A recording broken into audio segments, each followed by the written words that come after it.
أفمن شرح الله صدره للإسلام فهو على نور من ربه فويل للقاسية قلوبهم من ذكر الله أولئك في ضلال مبين.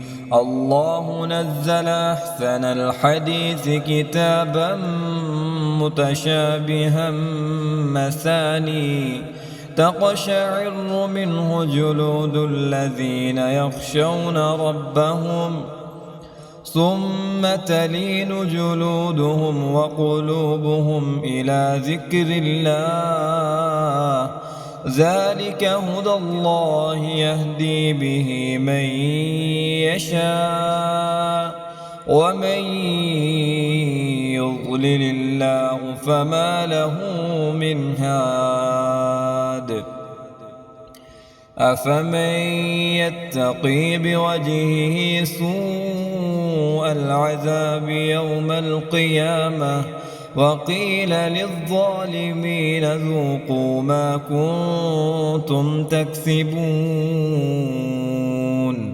كذب الذين من قبلهم فأتاهم العذاب من حيث لا يشعرون فأذاقهم الله الخزي في الحياة الدنيا ولعذاب الآخرة أكبر لو كانوا يعلمون.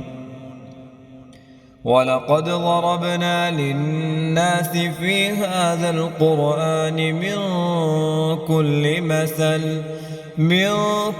مثل لعلهم يتذكرون.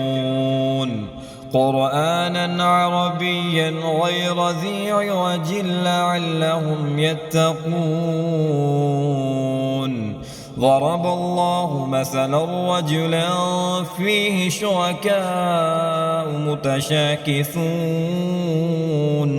ورجلا سلما لرجل هل يستويان مثلا الحمد لله بل أكثرهم لا يعلمون. إنك ميت وإنهم ميتون ثم إنكم يوم القيامة عند ربكم تختصمون.